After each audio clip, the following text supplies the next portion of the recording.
Hey guys, it's Mimi again and I am posting this video to share you tips, hacks, and guides on how to start your BPO journey complete beginner's guide. So on my previous video, I've already posted what BPO means and ano nga ba ang example ng isang BPO company. And ngayon naman, I am creating this video to inform you and also to explain you what are the different types of jobs that you can land on in the BPO industry. So let's get it on!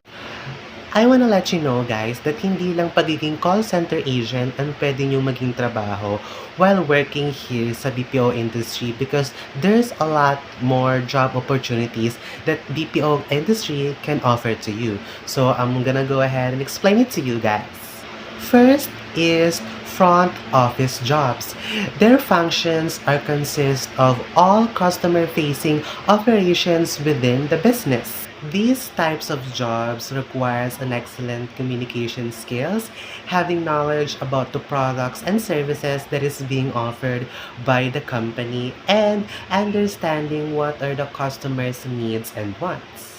So, para mas madali, ito yung mga trabaho na directly ka makikipag-communicate kay customer personally or over the phone. There are two types of process in front office jobs. These are voice process and non-voice process. Voice process are jobs involves talking directly to the customer over the phone. It means kayo yung makikipag-usap kay customer gamit ang pagtawag. And may dalawa siyang part also or may dalawa siyang type which is the inbound and outbound.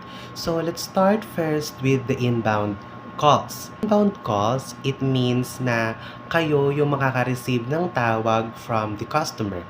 Mostly, kapag nag-apply kayo bilang call center agent, dito kayo mo pupunta kasi ang specialty nyo is dapat kayo yung tatanggap ng mga tawag ng iba't ibang klase ng customers.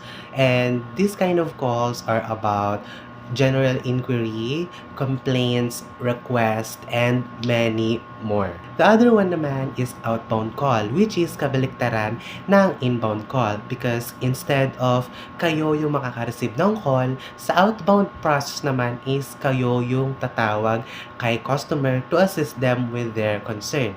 So, in simple term, inbound calls focus more on service, not on sales, while outbound calls focus more on sales, not in service.